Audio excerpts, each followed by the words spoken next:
Sekitar 10 hektar lahan warga akan digunakan untuk pembangunan rel kereta api di Kelurahan Untia, Kecamatan Biringkanaya, Kota Makassar.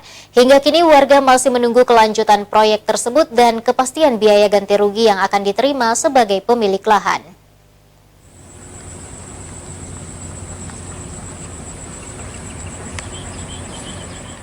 Progres pengadaan lahan kereta api di Sulawesi Selatan masih terus berjalan. Salah satu wilayah yang akan dilakukan pembebasan lahan yakni di Kelurahan Untia, Kecamatan Biringkanaya, Kota Makassar.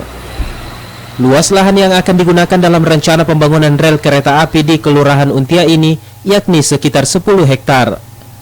Di mana 99 lahan yang akan dibebaskan ini merupakan empang milik warga.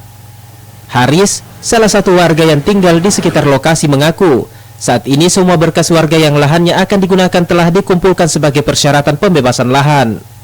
Meski demikian, dirinya belum mengetahui sejauh mana progres rel kereta api yang akan dibangun di Kelurahan Untia ini.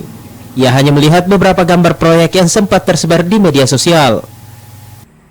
Untuk saat ini kita belum tahu bagaimana perkembangan selanjutnya karena informasi awal dengan gambar yang awal belum ada penentuan lokasinya.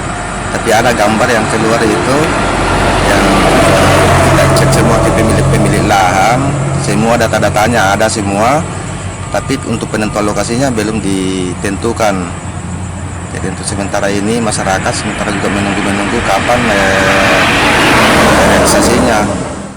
Haris menambahkan, saat ini warga Kelurahan Untia, Kecamatan Biringkanaya, Kota Makassar masih menunggu kelanjutan proyek rel kereta api tersebut dan kepastian biaya ganti rugi yang akan diterima sebagai pemilik lahan.